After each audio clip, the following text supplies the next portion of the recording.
Bakit ba talaga tayo gigil na gigil na ma-impeach at mapatalsik itong si Sara Duterte sa posisyon niya bilang Vice President?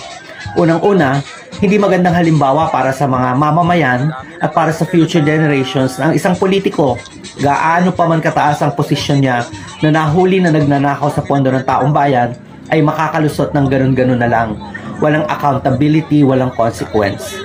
Pangalawa, etong si Sara Duterte, hanggang nakaupo na Vice President, hindi mawawala ang panganib sa buhay ni PBBM ang ating presidente.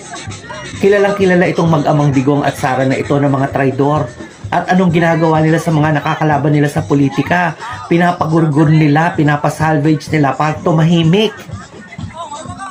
Ano ang pipigil sa mag-amang ito sa sitwasyon nila ngayon na hindi pagplanuhan na araw-araw na ipagurgur itong si PBBM?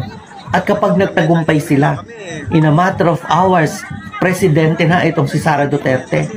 Wala nang pakialam ang mag-ama na ito kahit sila pa ang itinuturo na nagpagurgur kay PBBM. Wala na silang pakialam kahit sa international community for as long as naniniwala at nasa side nila ang Russia at China. Wala na itong pakialam sa mga ibang bansa pa.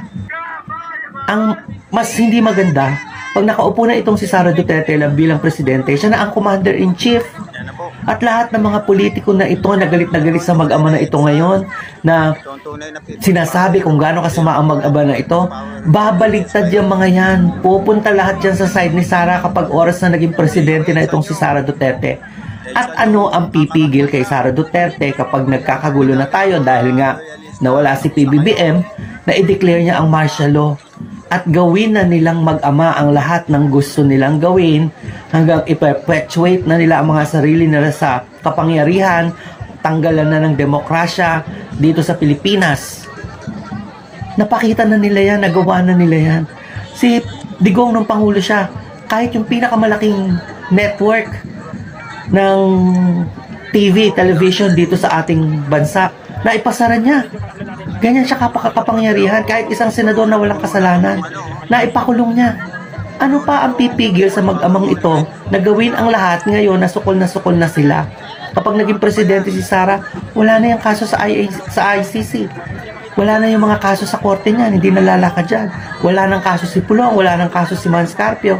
Hindi naman pa-file ng kaso si Digong sa Pharmally. At sa mga Pogo operations na yan, kung saan nakita ng Quadcom na siya pala ang sentro ng mga sindikato.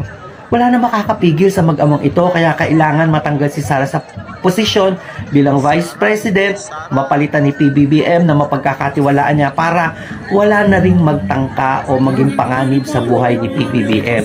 Yan yung pinakamalaking dahilan para dapat itong mawala sa posisyon.